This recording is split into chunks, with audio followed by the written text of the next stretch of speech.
The clock up there's 2 minutes late. My computer says 3 o'clock, so I'll call the regular meeting of council to order at 3 p.m. for May 13th. And I'll ask for a motion from Councillor Smith that council adopt the agenda for the regular council meeting May 13th as amended, adding item 7.9, the golf crossing on High Country Drive. I'll give you that motion, Mr. Mayor. Thank you. All in favor? Carried. Consent agenda. I'll ask for a motion from Councillor Barton that an omnibus motion adopts the following in accordance with Council's procedure bylaw. The April 22nd regular council meeting minutes as presented and the strategic priorities chart. You have my motion, Mayor. Thank you. All in favor? Carried. Public comments. Anything in regards to agenda items before we get started? See none? We'll move straight on to the first and only delegation from High River Pride. Haley, there.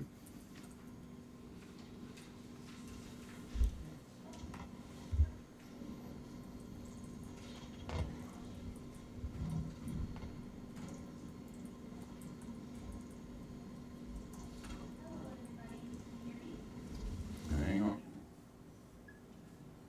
Which one are you on there? Oh, lovely.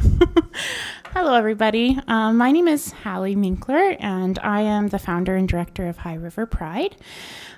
We started back in 2018 as just a private Facebook group, and now we are trying to kind of become more public and really get to show our pride to the community. So today we're gonna go over the Pride crosswalk that's been kind of in the process for the last year or so. Currently, what I have as our slogan is to celebrate diversity and foster.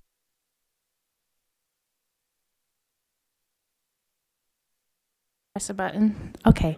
Celebrate diversity, foster inclusion, and enhance safety. So, all right, we'll get started. The first bit I wanted to go over is we got quite a bit of support from our community members. Last time I presented to the Committee of the Whole, I was able to provide those letters of support. So we've got support from the venue in High River, the High River United Church, High River FCSS, High River Library, Margin's Bookstore, Walker & Sons Real Estate, and we have support from different GSAs in town. We also have support from other Pride societies from around the province, mostly rural Pride societies. So I just wanted to kind of reiterate the level of community support that we have for this initiative. Yeah. The proposed location would be actually right across here, so 310 McLeod Trail, across from Town Hall and the Public Health Center. So it's a pretty small crosswalk, but it's a very visible crosswalk, and I think it would be a really wonderful location to have for the crosswalk so that any newcomers to High River can enjoy it, and the community members that already live here can also enjoy it. And it's, yeah, like I said, very visible. Thankfully, it's a fairly slow-paced road, so it won't be ideally worn down quite a bit over time. Ideally, it'll get to stay pretty vibrant for a while. But yeah, so far that's our chosen location. We do have, these are some of the color examples that I was able to find mostly through another Pride organization that provided me their colors that they chose. I do have confirmation from Public Works that that they are essentially ready to go. They have all the colors and supplies ready for the initial painting and maintenance. We've just have to have approval and we can kind of go from there. But sounds like I'm not sure if it's exactly those colors, but those are the proposed colors, essentially the Roy G. Biv flag, the black and brown for the people of color in the community, and the light blue, light pink, and white for the transgender community. So kind of trying to be as inclusive as possible. And yeah, that's kind of what we've decided there through our previous meeting with the Committee of the Whole, and kind of what our other community members have vocalized would be important as far as who to include in the crosswalk. We actually were able to secure funding through the Community Vitality Committee. We secured $1,500. We have also applied for a grant through the TD Foundation, but we haven't heard back yet. The estimated cost of the crosswalk paint would be about $900, and that's based on my communication with FCSS, who is communicating to Public Works, and between that and maintenance, it would be between $900 and $1,000. The estimated cost of a small festival would be between $300 and $500, so that would just mostly be for supplies, and if we had any performers, we'd want to get to pay them for their time, but it would be quite a small festival. We just wanted to be able to celebrate the initiative once it's all complete. The plan for the celebration would be on Saturday, June 15th of this year. The morning would be the actual crosswalk painting, and we'd have just a few community members get to gather and, take some pictures and enjoy seeing it painted, or enjoy seeing it once it's already painted. Like I said, we have confirmation from Public Works that they are going to paint and maintain the crosswalk. So it may or may not be painted on Friday the 14th instead of Saturday, just because that's consistent with their work schedule. So if that is the case, we'll just kind of gather around for photos and go to the George Lane Park afterwards. In the afternoon, we've confirmed with the venue that we'd be able to use their bandstand as a location for a small festival.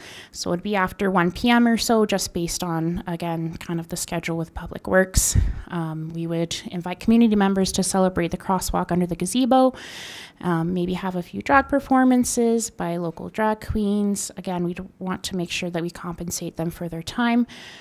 We also decorate cupcakes or cookies, have crafts available, hopefully some face painting and refreshments to be provided.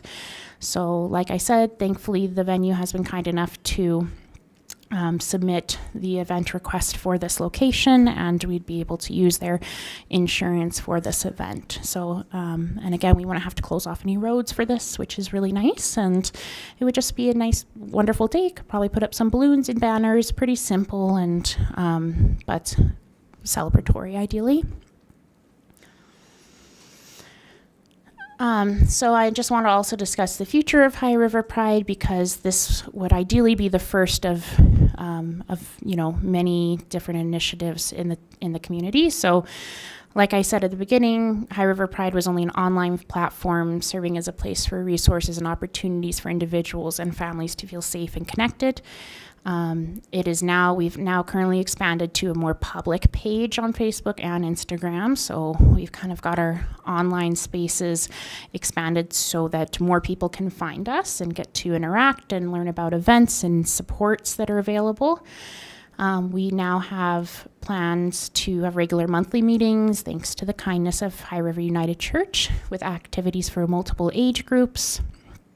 In the future, we hope to have an annual festival during Pride Month, which is June, and hopefully some flag raisings. We also have plans to become a nonprofit society and get to the point where we have a board of directors. We do currently have a bank account through the Service Credit Union, so we are becoming more official now, and ideally, we just want to provide as much support as possible for the queer community and their families, mostly also focusing our support for youth in the demographic. So that's pretty much the initiative. Like I said, we've got all the funding secured, we've got the Public Works on board, and we've got the date picked and the the actual venue for where we would celebrate. And my only other thing to say is just that we really want this initiative to show who High River is and be as welcoming as possible to everyone that is currently living here or would consider living here, and especially make it a safe place for the young people that are growing up here and ideally would like to continue to live here once they're adults. So that's kind of the purpose of this, is to just really promote safety and belonging in our community. Thank you. Thanks, Hallie. Any questions from council? So just before that starts, if there are any. So no formal decision is going to be made today. That'll be made on May 27th. I think we need to, decide whether this is going to be approved or not, location, who paints, etc. I do have a question. When we get to that time, I want to talk to Chris about it, but maintenance on these things as to who's ultimately responsible for that. Yeah, I do It's believe just- Public Works agreed to that, as far as Yeah. I'm aware. And it's just a piece where when it's a group doing these things that, should they ultimately be responsible for their crosswalk? Because I'm totally okay if there's another group that wants to come in and have their own crosswalk, whether it be for Truth and Reconciliation or the Veterans, Poppy, I'm wide open to all of them, but I think we just got to be careful with how we start going down this road with a few of these pieces. So, but we'll talk more about that on May 27th once we can talk to Chris about it, etc. So, any questions from council today? We're good. Thanks, Thank Ally. you. Bylaw 4621, 2024, the Entertainment District Bylaw. Jocelyn.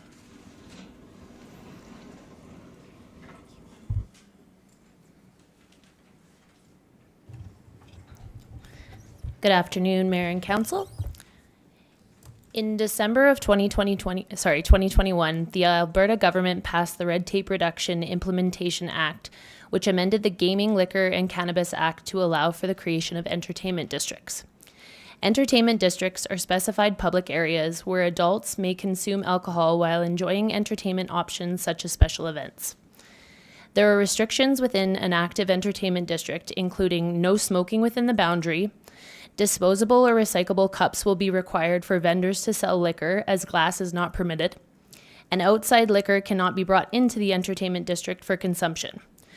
According to the Government of Alberta, some potential challenges that require mitigation for a successful entertainment district are strong public education, appropriate temporary signage, accessible or increased waste management, increased enforcement presence, and communication with all businesses within the district so they are aware when the district is being activated. Mobile liquor vendors are not permitted within the entertainment district. Therefore, existing licensed establishments are the only permitted vendors. Due to the spacing of existing licensed vendors within downtown High River, the recommendation is for the entertainment district boundary to be from McLeod Trail Southwest to 6th Ave Southwest to 1st Street Southwest. The recommendation is for the entertainment district to be activated during special events when requested by the organizer as a pilot from July to December of this year. Public engagement was completed through a survey with 140 respondents.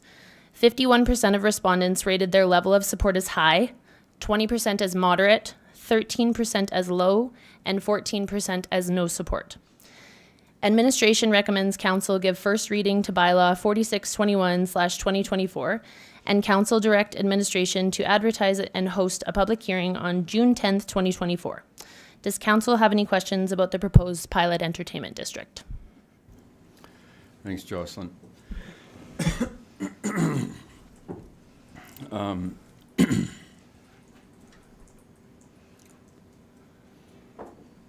So you can walk around drinking, but you can't smoke. Yeah.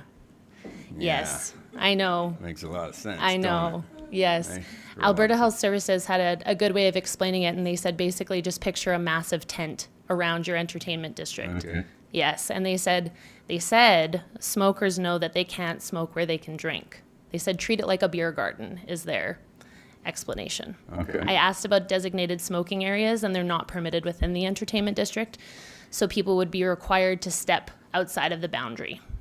But if you don't implement the entertainment district, smoke all you want. As long as you're not in a beer garden. Right. Yeah. Right. Yeah. Yes. Okay. Red tape reduction, right? Yes. Okay. That's what they called it. And the other one, so no mobile liquor distribution when the entertainment district is activated. Yeah, AGLC will not license a mobile liquor vendor. Okay.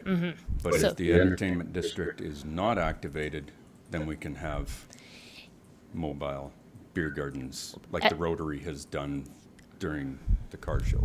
As only in the designated beer garden. In a designated area, Yes. for sure. Yes. Not as the whole. No, not Gotcha. as the whole area. Gotcha. Yeah. Okay. So that's why the district was recommended as large as it is. Okay.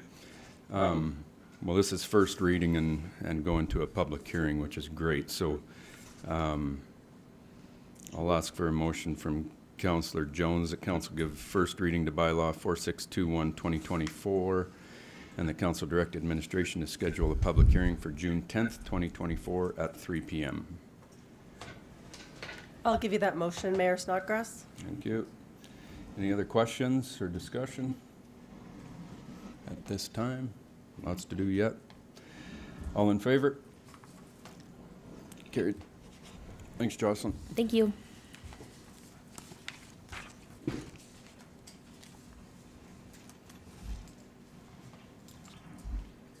CVAC recommendations. Kathy?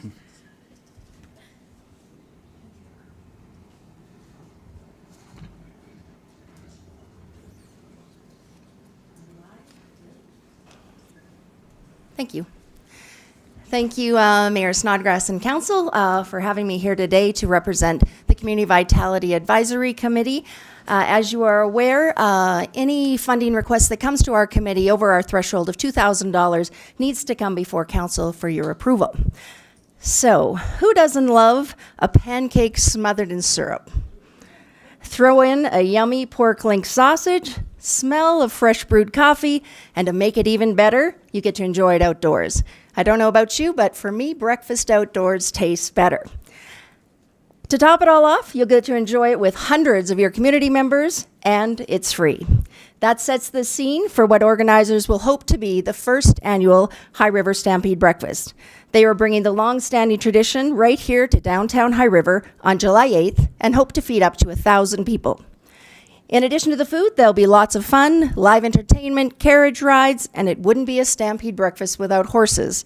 So the Steel Scout troops are scheduled to be in attendance. The organizing group is seeking sponsors, in-kind donors, volunteers to meet the community vitality requirements. The CVAC committee members felt that this event places people first, promotes citizen engagement, and positively showcases High River while bringing together the community. And it is for those reasons that the community is asking for council support for funding of $5,000 for this first-time event. I welcome any questions. Thanks, Kathy, for the presentation and the promotional voiceover. It's my job to sell You are these. damn good at it. It's my job, they tell me, to sell these. Councillor Walsh. Thank you, Mr. Mayor. I would just like to note that I think it's best that I recuse myself from this, as there might be a conflict of interest. With that being said, thank you for your beautiful presentation. Thank Sounds you, good. Mayor. Thanks, Councillor Walsh. Any other questions, Council? Ask for a motion from Councillor Nychuk that Council award $5,000 to support the High River Stampede Breakfast event being held on July 8th, 2024. I'll give you that motion, Mr. Mayor. Thank you. All in favor? Carried. Thanks, Kathy. Thank you. Protective Services camera equipment. Cody?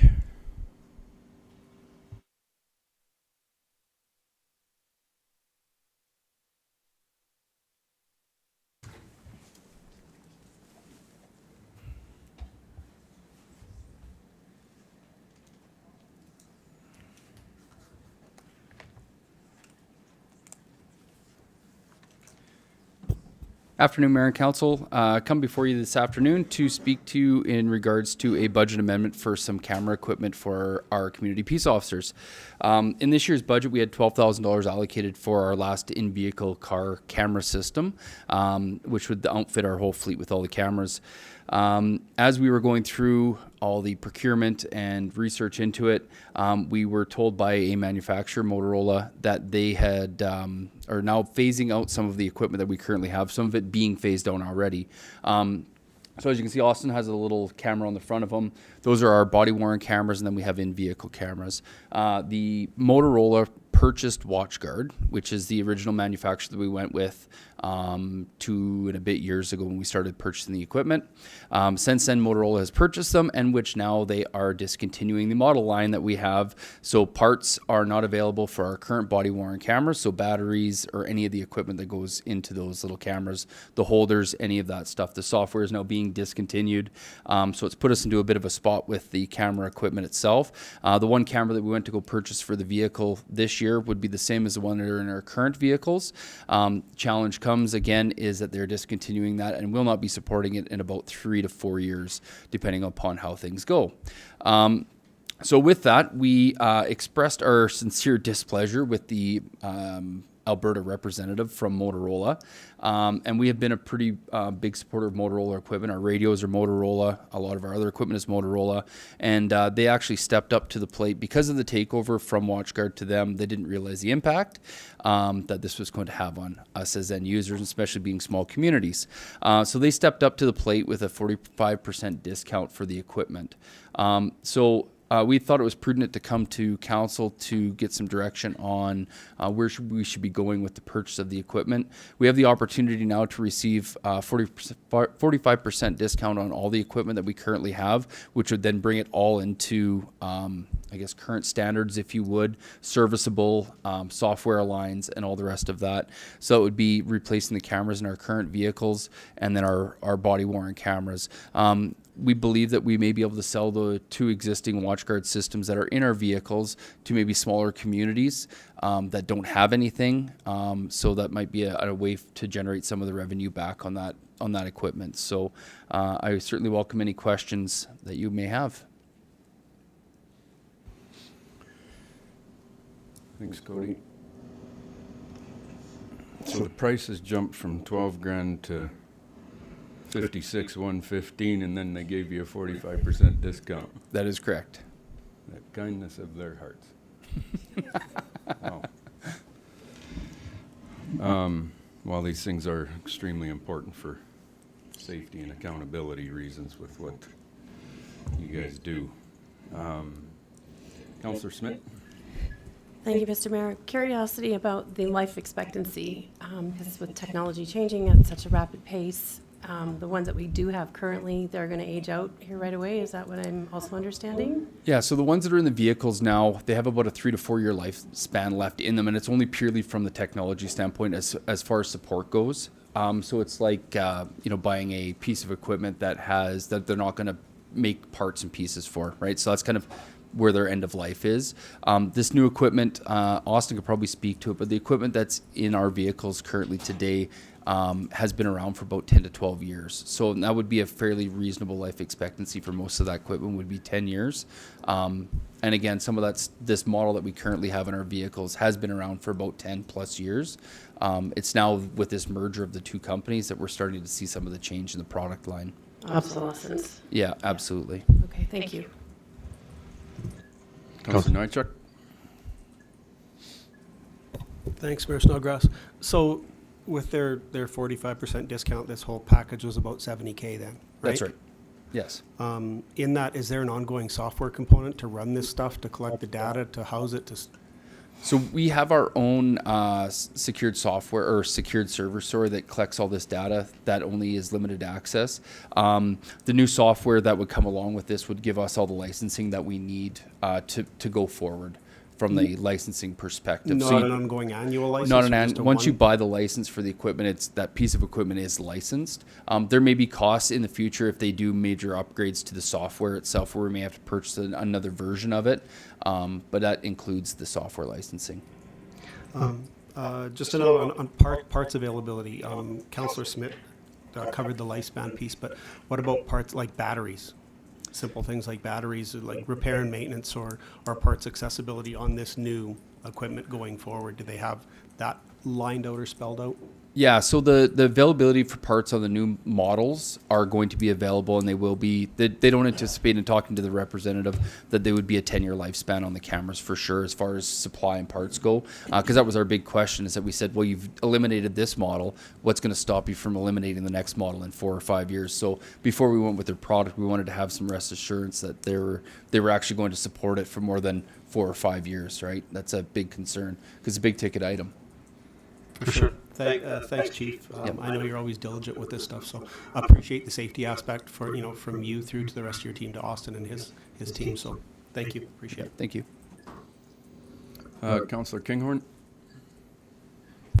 Thank you, Mayor Snodgrass. I know it's in our agenda package, but for the public, can you just reiterate exactly what we're getting in hard pieces for us, please? Yeah, absolutely. So basically what it is, it's a camera system that goes inside of our vehicle.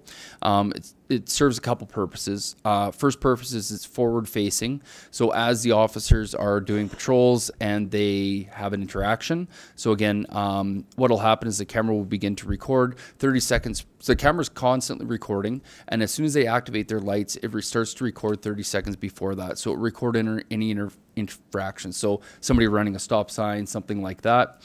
Anytime that their lights are activated, that camera is also recording, and there's also a voice recording that's happening at the same time as well. So while they're having an interaction with a member of the public on the roadside, all of those interactions are being recorded. So it's kind of two things. It's for the protection of the public, but also some accountability from the officer's perspective. So if there is a negative interaction, we have the ability to go back and look at those recordings.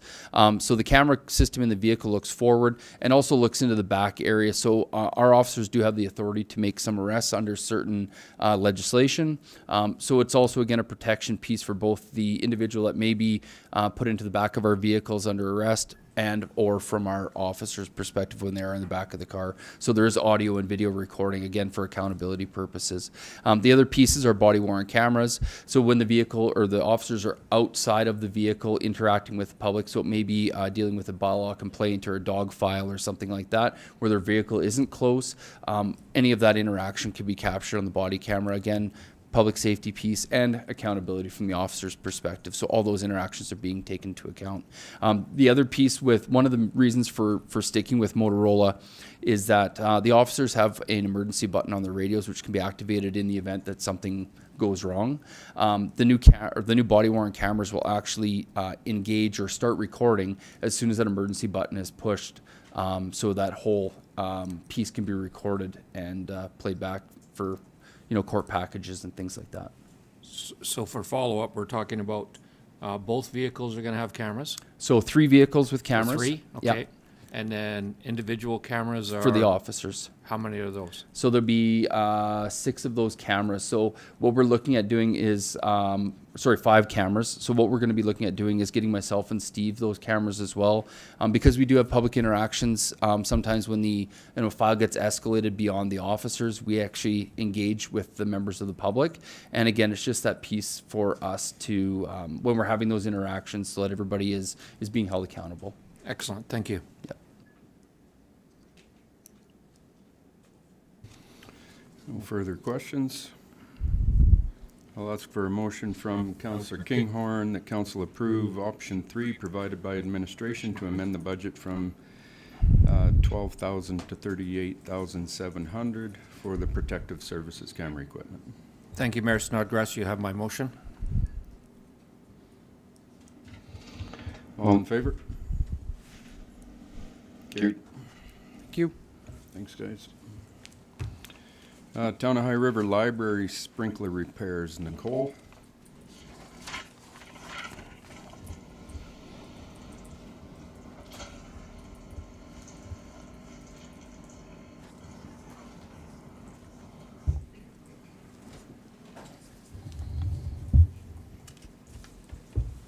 Hello, Mayor and Council. Is it on? Okay. Hello, Mayor and Council. Thank you for having us here today. We recently learned that the library suppression sprinkler system is impaired. And so with that, that we need to ask for additional budget or ask for a budget for this repair. Currently, the fire alarms and sensors are functional, and because the sprinklers won't work as intended but still retain functionality, there's significant health and safety concerns and the town's liability for the structure itself. During recent work, it was brought to our attention that the sprinkler system had failed its recent annual test, and upon further research, it was determined that the issue with the sprinklers has been outstanding since 2021. Given the nature of the deficiencies, administration immediately requested Troy Fire Life and Safety, who was at the time doing fire extinguisher deficiencies for us, to attempt to flush out the system. In a problem section where they removed the line, they found corrosive buildup, which was creating a leak. They made further attempts to flush the lines and did an in-depth inspection on the entire system during March 4th and 11th. They arrived again on scene at April 8th to do further investigation and a quotation for the necessary work. So the facility maintenance team has already prepared the library for the work by placing poly over the books, all of the important documents that are there. And they have actually started work today due to the importance and the health and safety aspect. Work is expected to be completed on May 24th. And during this time, the library will be closed with curbside hours in place due to the work that has to be done with air compressors and the noise levels. So the scope of work is to remove and replace 4 dry sprinkler heads as per required by the National Fire Protection Association, and perform hydro-pneumatic flushing of the sprinkler piping to remove all the obstructive materials found during the initial condition inspections. Additional work will include fire watch and miscellaneous repairs like drywall as a result of Troy's investigation. The sprinkler head replacement will also be done if required. So the work is separate from the already approved budget for the facilities fire suppression budget that council had approved in 2024, but it will result in a slight decrease from that budget because we'll already be doing that work now. A number of changes to the processes of the facilities maintenance team are being implemented to ensure that these deficiencies are properly identified, prioritized, and addressed in the future. So the budget that we are asking for is $70,000. With $40,549.50, not including GST, that is budgeted for the cost of the work. And then for the fire watch, we're anticipating approximately $10,000 because part of the fire watch will be 24 hours a day, although the library staff will be available from 10 to 7 each day, so that way they can take over that part, as well as Troy will be on hand, so we won't need fire watch during that time. The sprinkler work and the drywall repair will cost approximately $5,000. And if we do have to replace those 4 sprinkler heads, we've also built in that $15,000 into the budget in the event that we do have to replace them. Do you have any questions? Thanks, Nicole. Questions? Councillor Nychuk. Thanks, Mayor Snodgrass, and thanks, Nicole, for the presentation. This question isn't directed at you, but probably to Chris and Riley. 4 failures on inspection? How were we able to carry insurance on this particular asset over that period of time if we had a failed annual fire inspection? Because at least the business I operate, if I fail a fire inspection or if I have some deficiencies, my insurance company is all over my backside about it. So it's not the work that concerns me or the amount of money that we have to spend. It's the fact that since 2020, we've had failed inspection reports, which leads me to what other facilities are in the same scenario. And kind of, I'd like to take this a little deeper than this, just into how we're looking at this across the whole organization. It's concerning. I'll leave it at that, and if any other councillors want to comment, thank you. I can add some additional information. So annual fire inspections, we do them annually in town on all the facilities. And we do take care of the deficiencies. This was the first time that, as far as I could tell, that one has actually failed. But I wasn't aware that it had failed for so many years, only because I didn't have the background. Now, when they are testing the sprinkler systems, they're just testing for functionality. They're not actually testing to see if it'll work. They're just testing, like, what was it that they're just testing to make sure that it'll respond. And so over time, this could have been happening without us even knowing, because we're not putting anything through the dry system. And if there was air within the system itself, then that's what creates the corrosion inside the pipes. And so if we, with an annual inspection, they're only checking for functionality, and that's why it's important to do the fire suppression testing, which is what we've budgeted for this year for the rest of our facilities, because if they're all dry systems, we hope that they will not be corrosive as well, because it can take anywhere from 10 to 15 years to get to this point. And so even upon, you know, I understand that it did fail in 21, but after that, that may have been the point in time when we should have checked the pipes. So now whenever it came across my desk and we moved on it as quickly as we learned. But after talking with Troy, it can take 10 to 15 years. And if we're not doing our regular 3, 5, 10, 25-year maintenance schedules on our sprinkler systems, then it can hide corrosion. Thank you. Yeah. Don't get me wrong. I'm not trying to throw somebody under the bus here. This is a learning that I want to have so that we can just be better going forward. To me, it's a pretty important piece.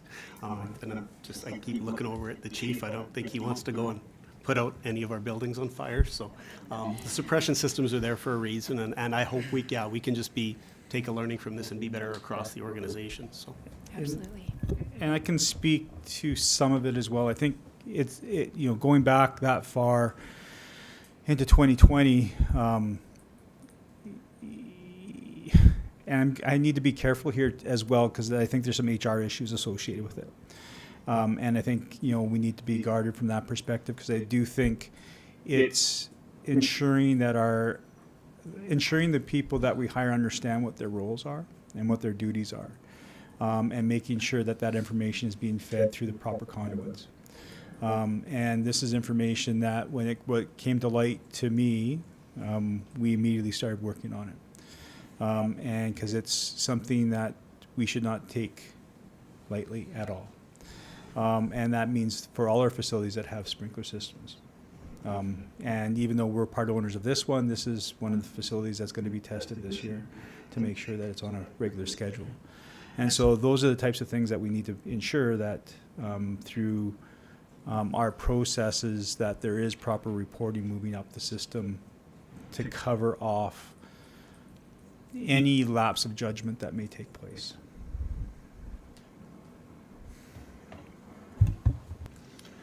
Thanks, Chris. Councillor Kinghorn. Thank you, Mayor Snodgrass. Is it not our own fire department that does these inspections? Are we not going around inspecting all of the, do we not have a fire inspector? Hello? We do Isn't have that, I thought that was in the payroll for some reason.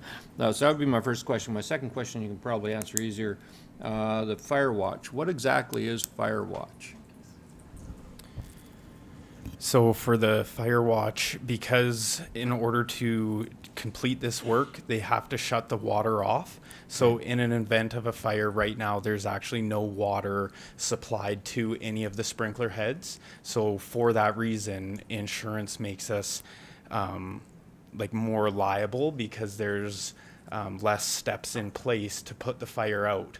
So if there a fire started, those would go off right away, put the fire out, whereas this way, those are not going to put the fire out at all. So we've hired commissioners to do a fire watch every 3 hours inside the building to confirm that nothing is igniting.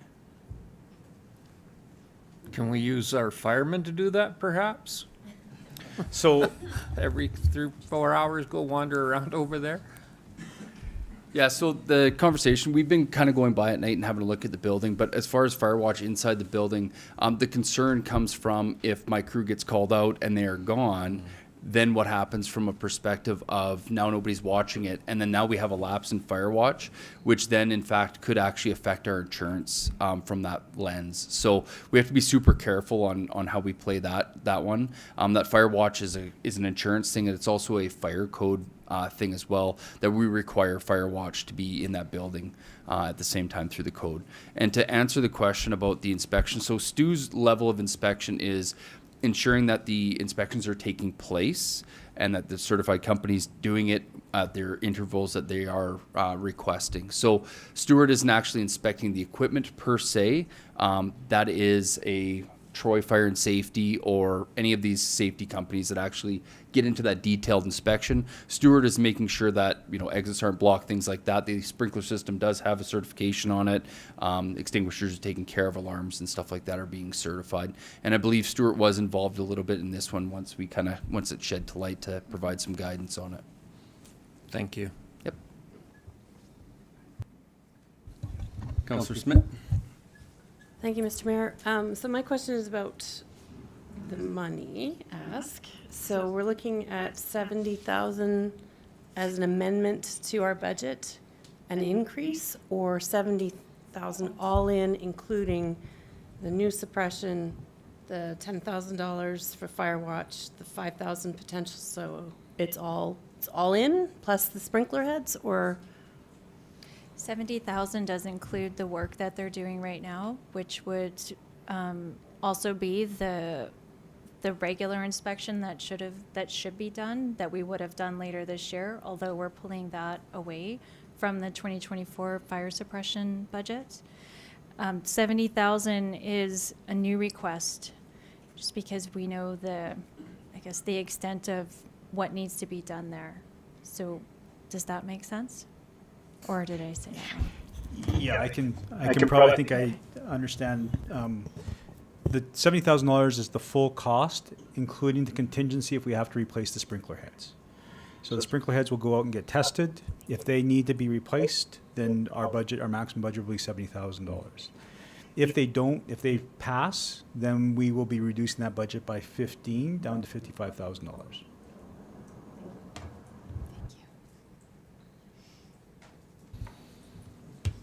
No further questions. I'll ask for a motion from Councillor Walsh that council approve $70,000 to repair the library's fire suppression system, which will be funded from the Community Reserve Infrastructure Fund. I'll give you that motion, Mr. Mayor. Thank you very much. All in favor? Carried. Thanks, Colton. Light fleet replacement. Colton and Nicole. Yes, good afternoon, Mayor and Councillors. We are here to request a decision be made for our light fleet replacement. This will include 5 vehicles. The initial budget has already been passed. We came in under budget, including all the upfitting costs. We've done an evaluation on the applicants and have presented that to you guys. Is there any specific questions? One question I have, Colton, is how we put these fleet replacements out for tender. Does it everything just goes through APC? Yeah. Yes, everything was posted on APC's website. Okay. I had one of the local dealerships call me this morning asking about, supposedly before our time, but that the town used to go around to each of the dealerships and give them a notice that we were doing this thing. Ahead of time? Ahead of time. Now, I'm not aware of this ever happening, but like I said, it's before my time. The other piece is that I explained to them is that a lot of these, and just so everybody knows, a lot of these funds for capital projects and capital purchases like this come from MSI funds, which is Alberta taxpayers. It's not just High River. So that's why it has to go out to Alberta Purchasing Connection for everybody to tender on it. It's the only fair way with using Alberta money. So that was, Chris and I talked about it this morning. I told the guy, I said, anybody that does business with Town of High River, and most of our contractors in town are on APC so that they can bid on Town of High River business just like every other community in the province. And I told them, encouraged him to do that. And, the answer was, well, no, I don't have time. So that's your business decision, but Okay. just curious as to whether you guys had any insight to any special treatment, because we cannot just sole source to just because you're local. The funds. No, we Come from posted everywhere. on APC and Merck's, and then, of course, on the Town of High River site, whenever we have tenders that are going out, just to ensure that we do cover that. Perfect. Yeah.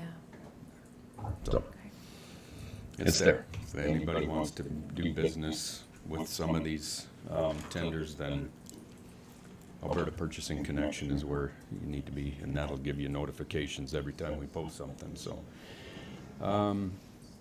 no other questions. I'll ask for a motion from Councillor Smith that Council direct administration to award the purchase contract to Cam Clark Ford in the amount of $256,592.50, not including GST. I'll give you that motion, Mr. Mayor. Thank you. All in favor? Carried.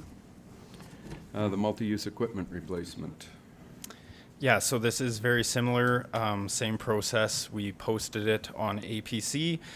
We asked for $125,000 for each machine.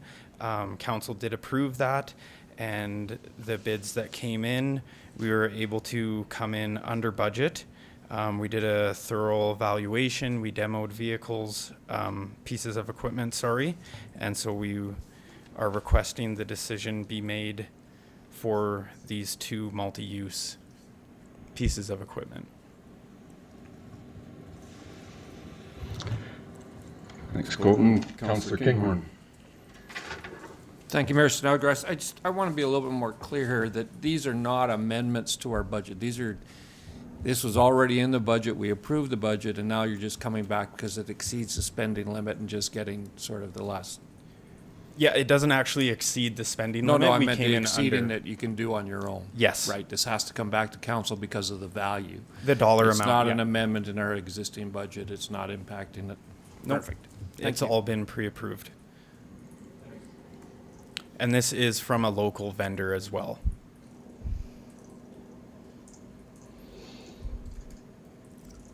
No further questions. Ask for a motion from Councillor Barton that Council direct administration to award the purchase contract to Brandt Tractor in the amount of $153,100, not including GST. You have my motion, Mayor. Thank you. All in favor? Carried. Thanks, Colton. Thank Thanks, you. Nicole.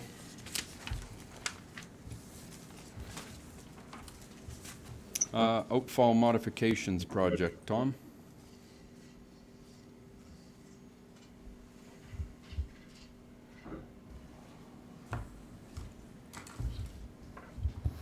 Didn't realize it was going to be spending day potentially today. What do you need?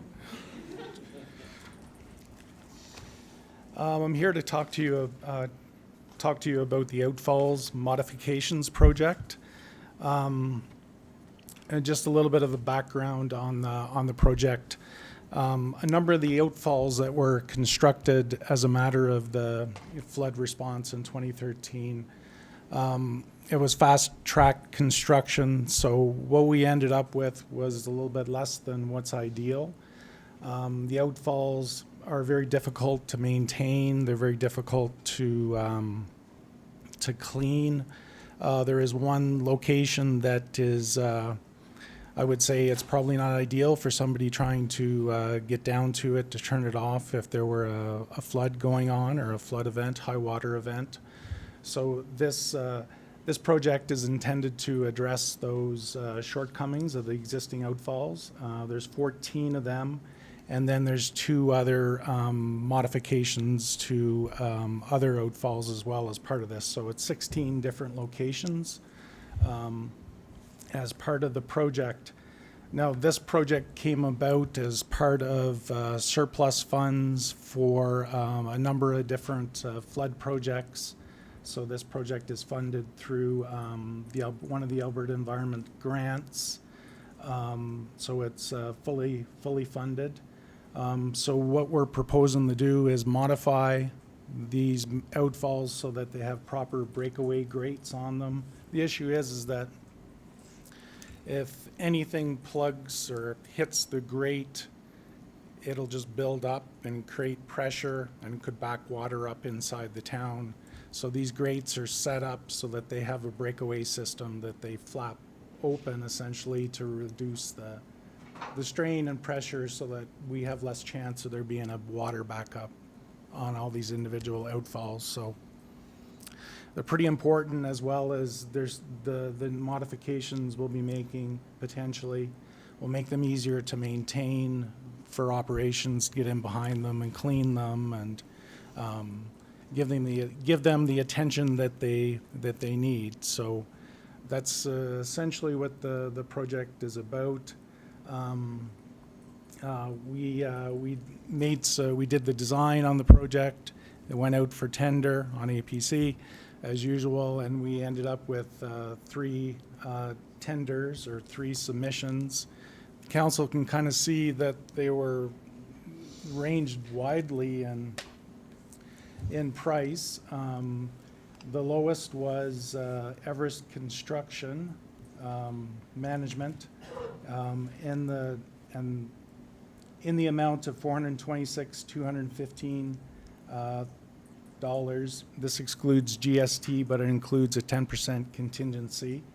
And going to the budget portion, it probably doesn't, given some of the conversations that we've had today, it probably doesn't look good.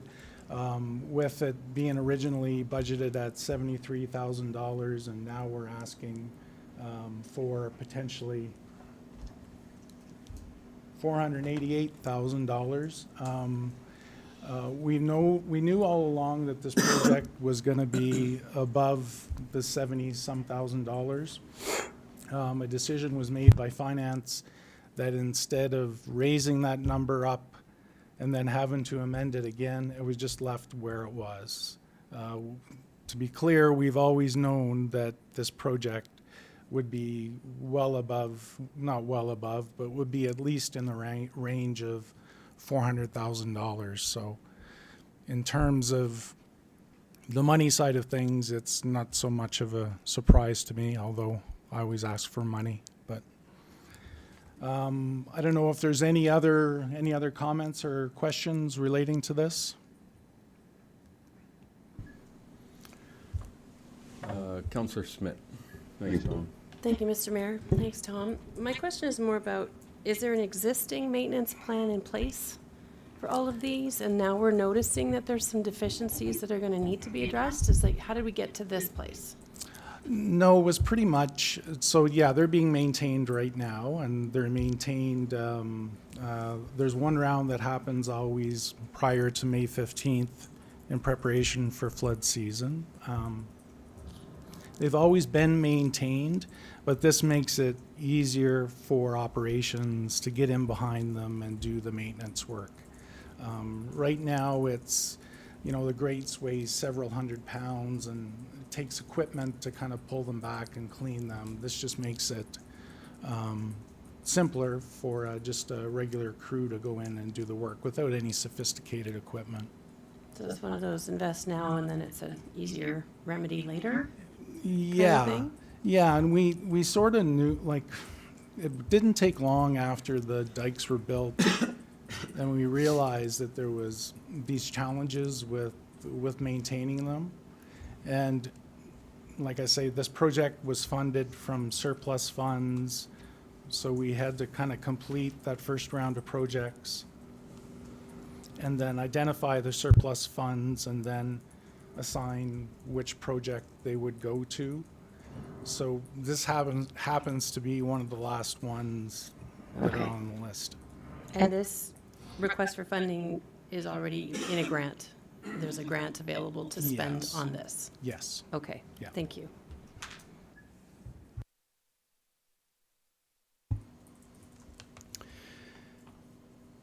No further questions. I'll ask for a motion from Councillor Jones that council authorize the award for the outfall modifications for $426,215, excluding GST and including a 10% contingency to Everest Construction, and to commence the project immediately with anticipated completion end date of October 31st, 2024. And the council authorize an amendment to the 2024 capital budget outfall modifications from $73,000 to $488,415 to be funded from the Flood Mitigation Grant 14GRF-M03, and that council authorize the CAO to execute the contract with Everest Construction. Thank you, Mayor Snodgrass. I'll give you that motion. Thank you. All in favor? Carried. Thanks, Tommy. The large ice slab, proposed scope change. Kaylee?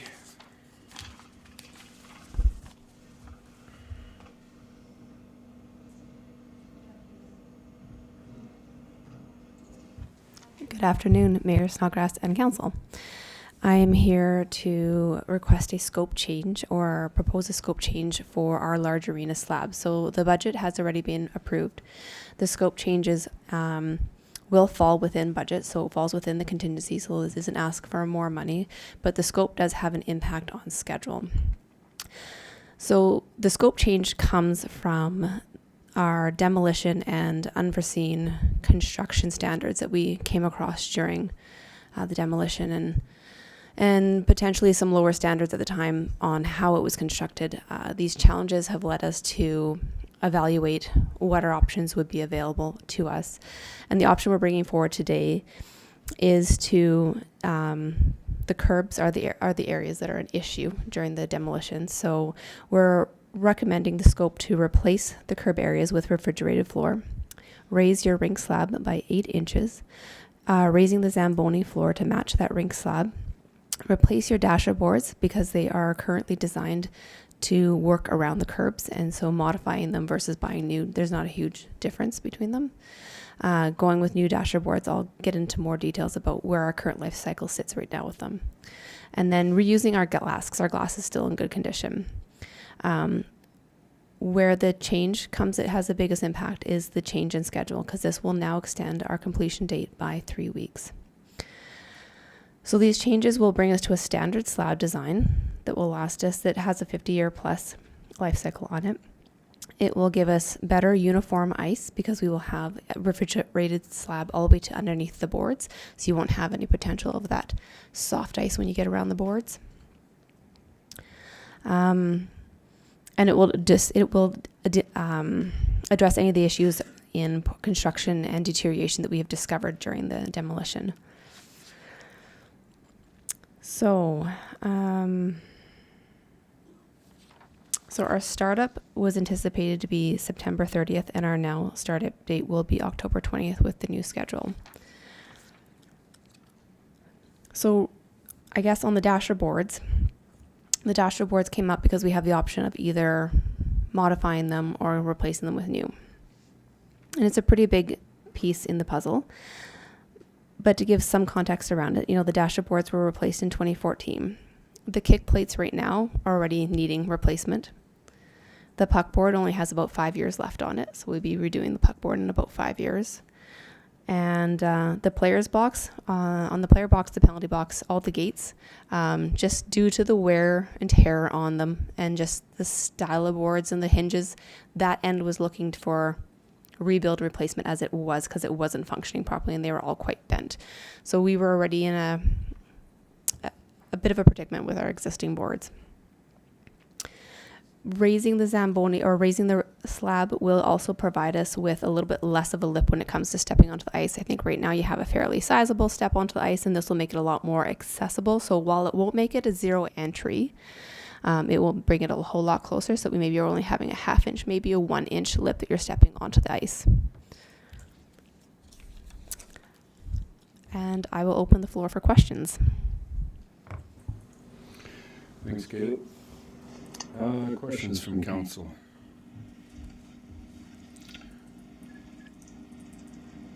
Councillor Nychuk?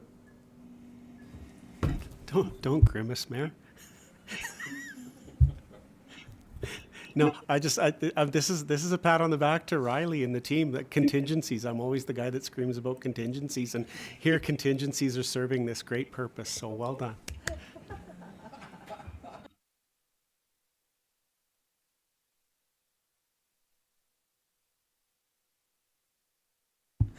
That's classic.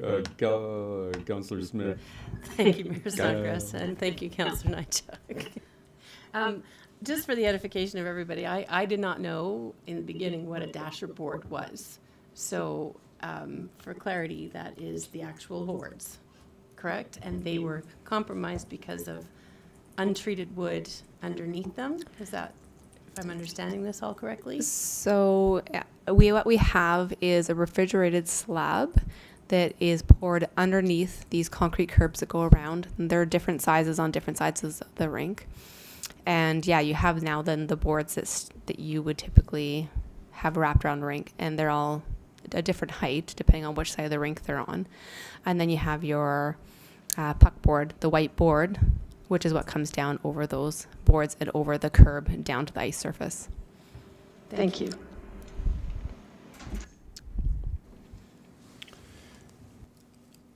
I'll ask for a motion from, definitely give this one to Councillor Nychuk.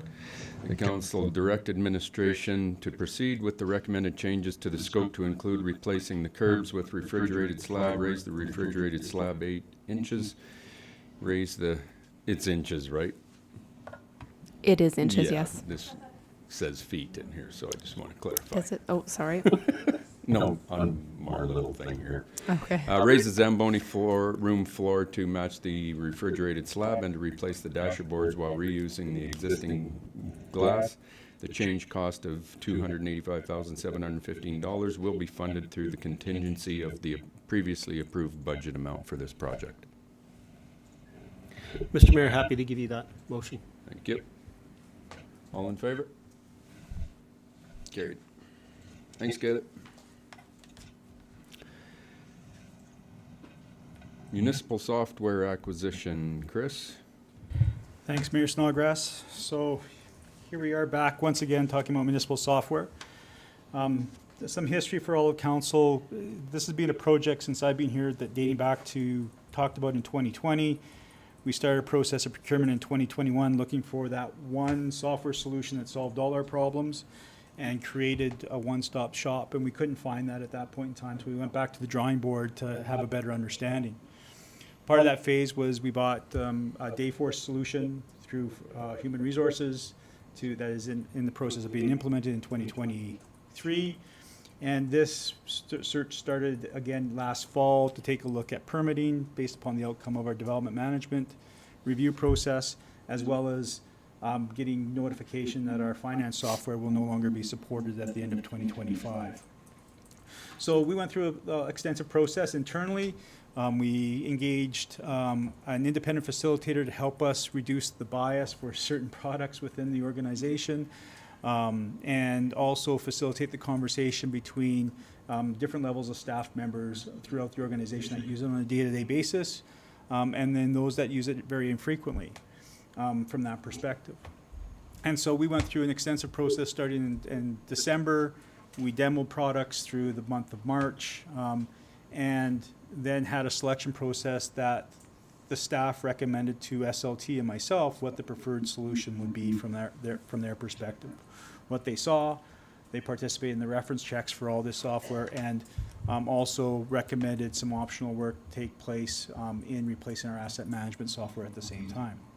Now, council, as part of the budget process, had allocated just $1 million to complete the project. I'm happy to say, well, this is a big ticket item. We are underneath that budget for the implementation side of things. It will also reduce our annual subscription rates by about $50,000 a year too, by amalgamating all these software packages into 2 distinct packages.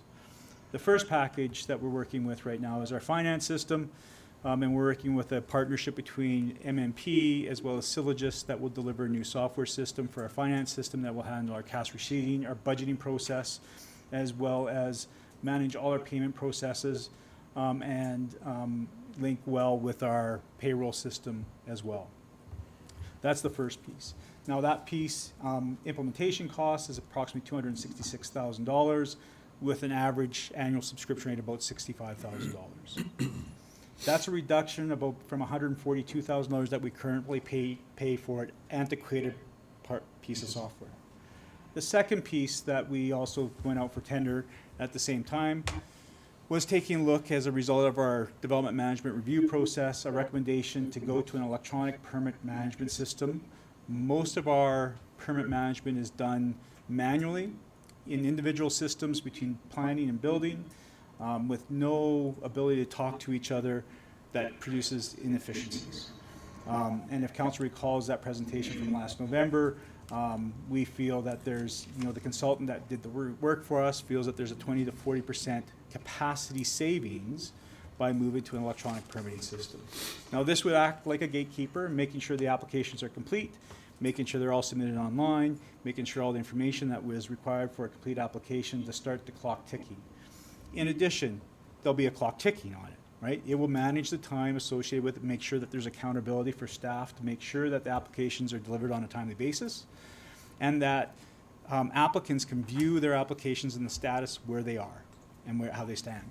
So starting from nowhere, besides handmade databases that we use internally between two different departments, probably also some Excel spreadsheets, we're moving from implementation costs for this system of about $169,000 and subscription fees of about $31,000 a year, $32,000 a year from that perspective. And so that's the permitting solution. Now, there's also going to be some training from that perspective to get the clients used to submitting everything online, making payments online, linking that to our financial system. The third part is that we do have a current asset management software called Cartograph that was secured back in 2017. And so as part of the conversation with staff, they felt that it was better to kind of align everything into one package if we possibly could. And the solution that we had selected through the permitting software, Citywide PSD, offered that asset management solution. In addition, we had contracted them to help us start building our asset registry so that we could be presenting really solid information on what the future asset deficit for the community actually is.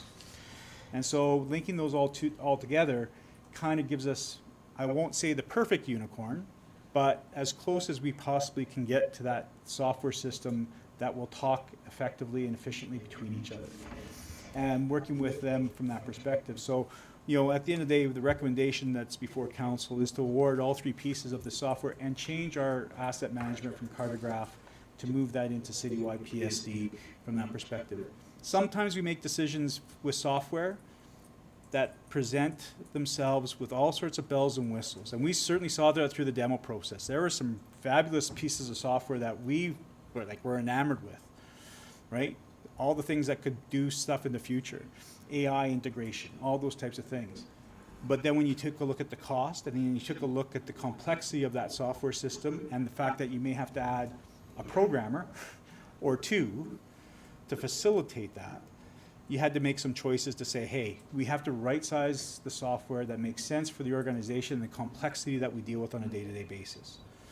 And so those are the kind of choices that we had to make, and we had really good discussion from that perspective. And when everybody defended their decisions to myself and Riley as we went through the selection process about why they chose certain things and why they recommended certain processes, and we had dissenting opinions on both sides, and we had great debate. It came down to these two pieces of software. One, moving with MMP Sylogist for the financial system, and moving with Citywide PSD for asset management and permitting.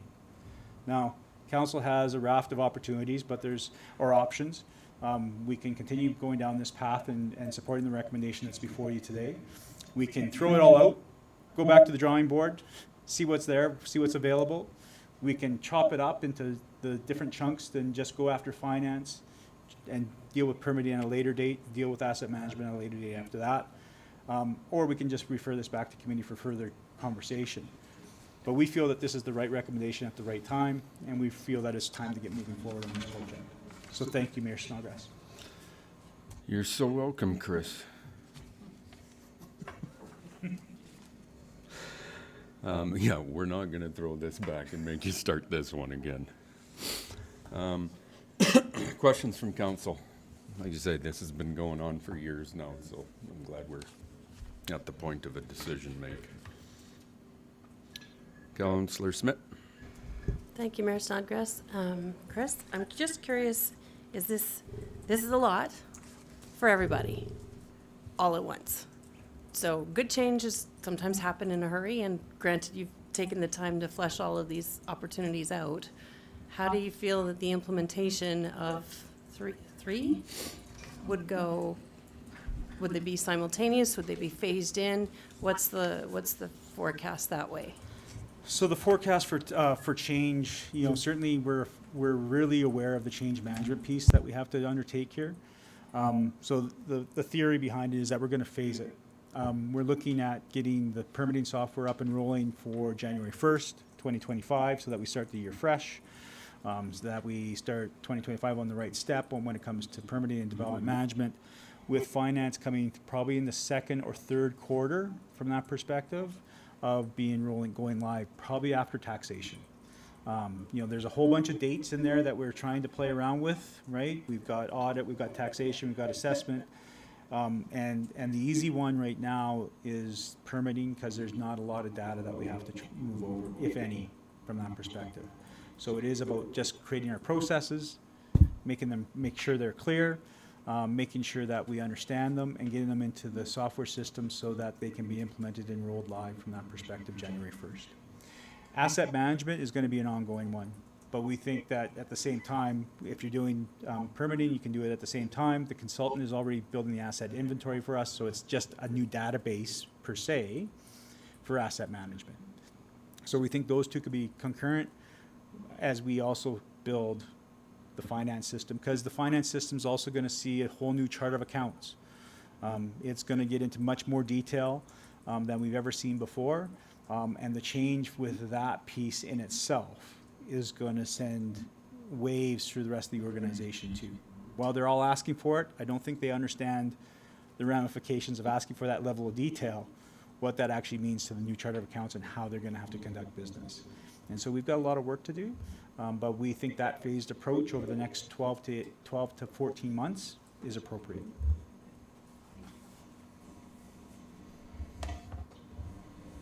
Councillor Nychuk?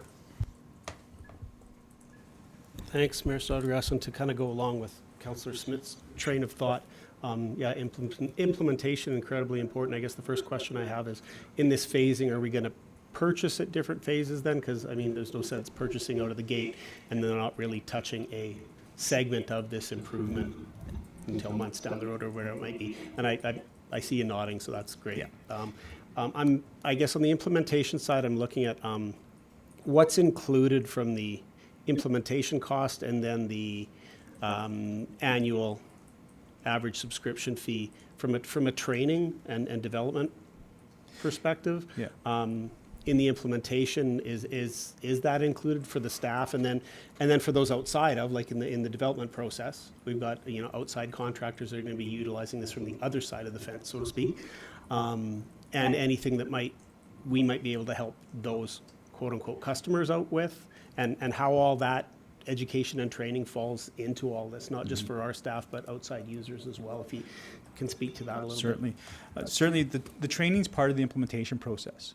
So there's two training processes that are undertaken through both segments. One is training the existing staff to do the day-to-day tasks, but there's also the train the trainer program. And so those train the trainers are going to be the ones that bring new hires on, that share the information from that perspective and help continue the continuity from that perspective in the succession plan moving forward. That will also be part of the process with outside agencies, especially on the e-permitting side of things. That we'll be building into that is that we'll have some training sessions with the development and building community so that they can kind of understand what the system looks like, run through some demos, also run through some webinars from that perspective with the contractor. So those are all part of the implementation strategy. That's all included. There are minimum thresholds, of course, right? They're not unlimited number of training opportunities, so there's a number there, and we don't expect it to exceed that number from that perspective. And so a couple exciting things too that we've seen through here is that the asset management and e-permitting software also comes with a report of concern kind of software too. So right now we run report of concern on our site through our Microsoft Planner. really manual process. This has got the ability to be built into a workflow that it automatically goes out, automatically sends communications out, automatically tells individuals or residents when things have been completed and the staff members checked it off.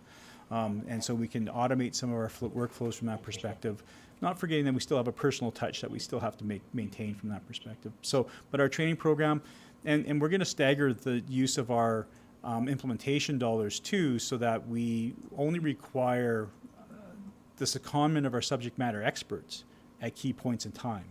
So we're trying to replace 6 different people in finance all at the same time as a secondment to do their water utilities and taxation and all those types of things. We're going to stagger that and making sure that we have somebody cross-trained that will cover their work on a day-to-day basis from that perspective while they're seconded for a week or 2 weeks or 3 weeks dealing with the implementation side.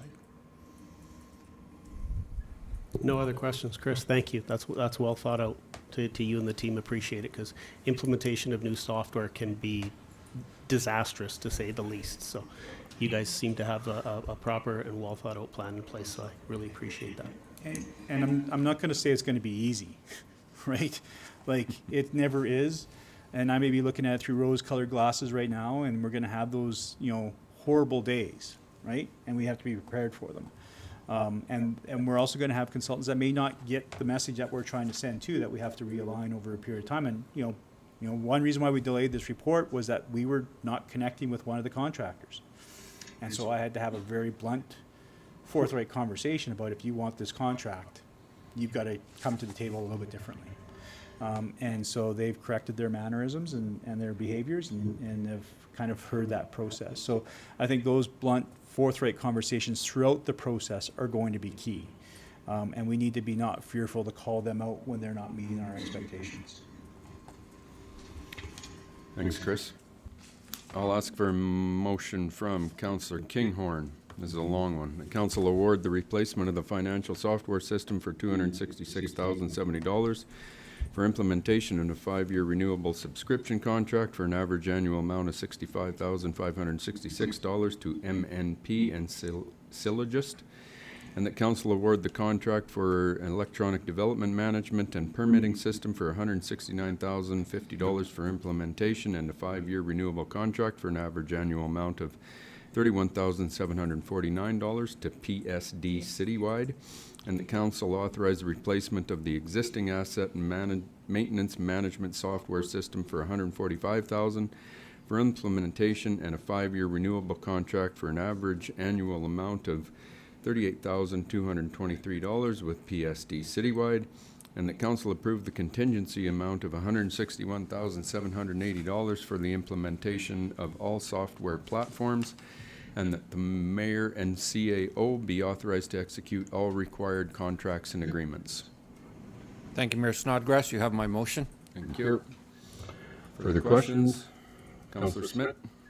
Thank you, Mayor. I just want to clarify in the motion on the asset management maintenance number. Was it 145 or was it 212? I got 145 in this one. Thanks, Kelly. Hang on. Because on our package it says 212. Not on page 2 of 18 or 70 of 110. It should be 145 because that 212 includes the contingency. Okay, thank you. So we're good. Ready for the question? All in favor? Carried. Thanks, Chris. The additional item of 7.9 being the crossing at the golf course on High Country Drive, and we're obviously getting a lot of feedback from the users out there in the golf course itself, so we're making a decision today to make things a little bit easier. Everything that we're doing right now is temporary until we do the whole corridor study on High Country Drive and before we put anything in permanently. But the one piece that we do need to address is the actual golf cart crossing, because we're making them go through a little, I don't know, U-shaped jog, W-shaped jog, whatever it is, that's causing problems on equipment and access. So what we're looking at doing is to remove the Jersey barriers that are blocking the old straight-through golf crossing on High Country Drive to allow for the straight-through access. So I'll ask for a motion, or I'll make the motion myself, that council authorize administration or direct administration to remove the Jersey barriers at the golf cart crossing on High Country Drive to allow straight-through access between both points of the golf course. Any questions? All in favor? Carried. Thank you.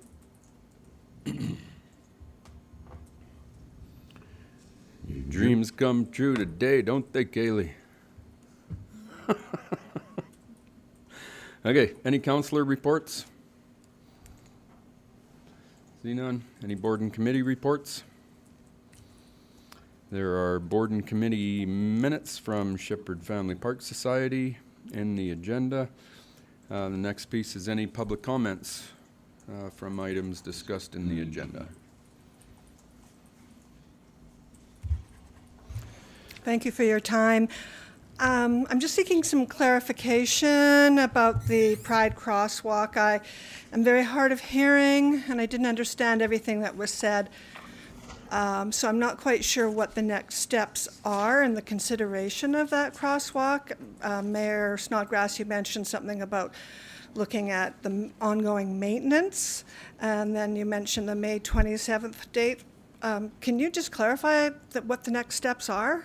Yeah, so on May 27th, council will be making a formal decision on this because today's just a delegation to present. So the first presentation was at Committee of the Whole downstairs. Yeah. No decisions can be made there, so then we had it come up here to be in a regular public meeting.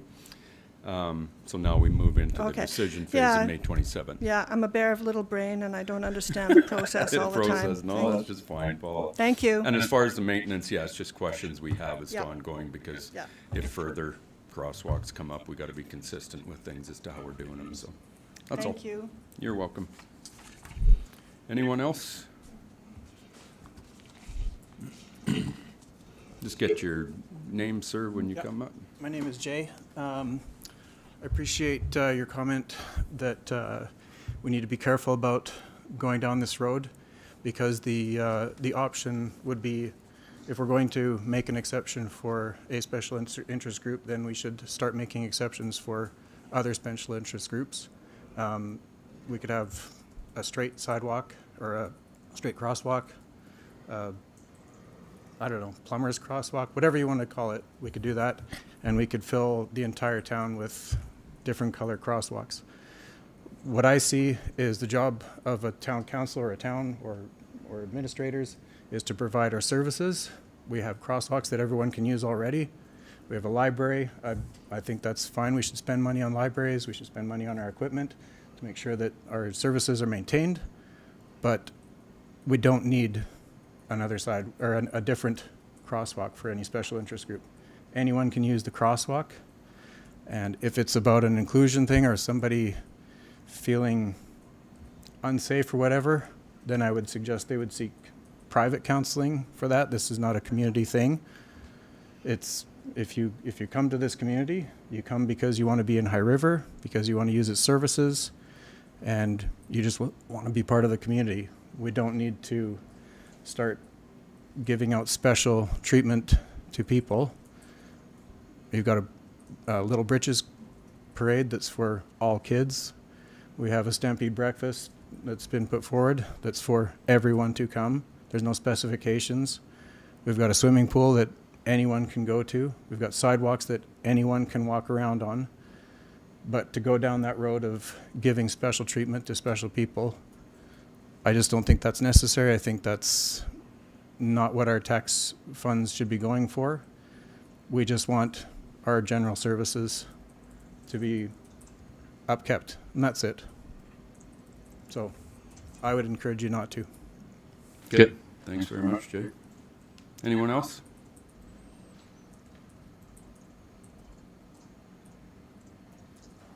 See none, hear none. We will move on. Moosehide Campaign Day. Shelley?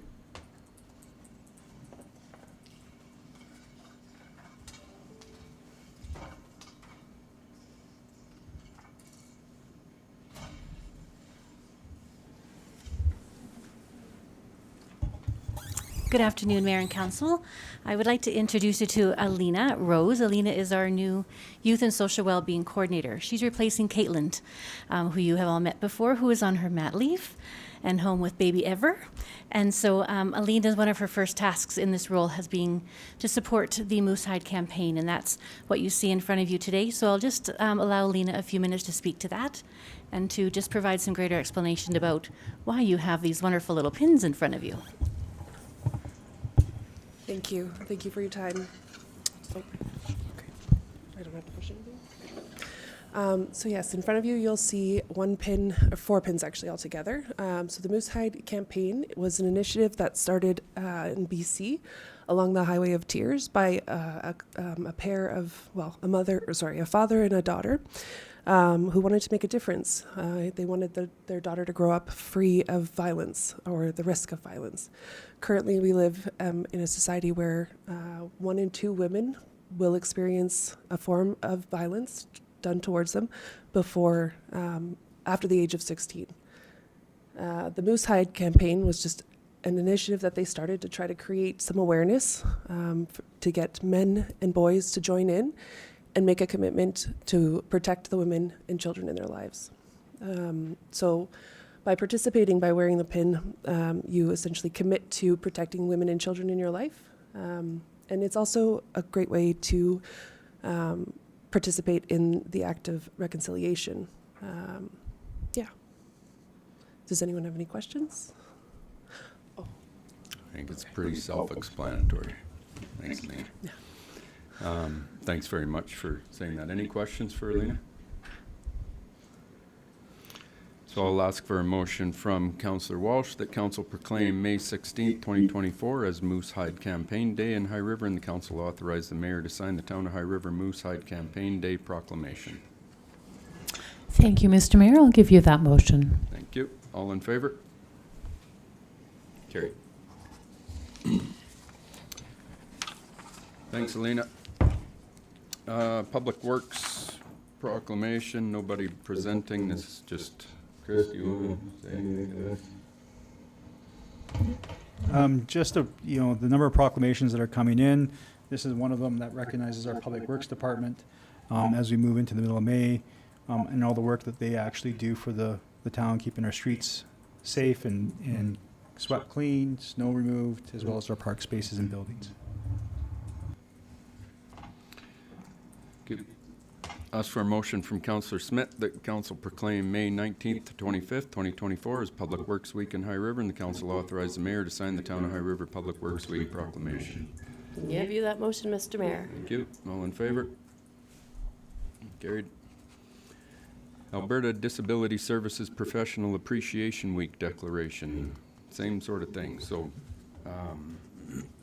as you see, we get a ton of these nowadays. So, I'll ask for a motion from Councillor Barton that Council declare May 20th to 26th, 2024 as Alberta Disability Services Professional Appreciation Week in High River, and the Council authorize the Mayor to sign the Town of High River Alberta Disability Services Professional Appreciation Week letter of recognition. You have my motion, Mayor. Thank you. All in favor? Carried.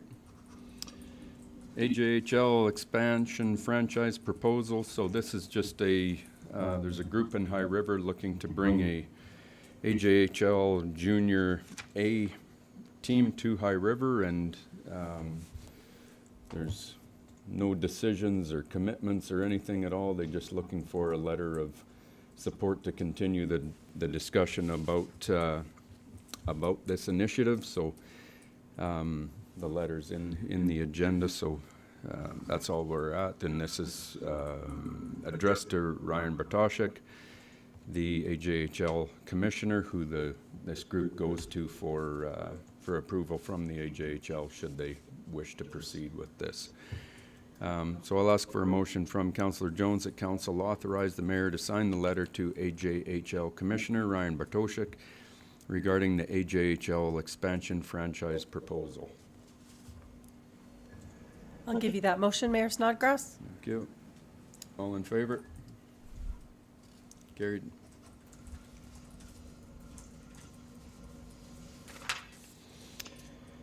The National Police Federation request, Bill 11 resolutions at Alberta municipalities. Chris? We're seeing lots of these motions coming forward regarding the policing model within the province of Alberta, and this is another one that is in support of maintaining the existing RCMP as the primary police force for the province of Alberta outside the municipal forces. They're looking for additional support, and a municipality bring forward a motion stating that at the upcoming AMA convention in September.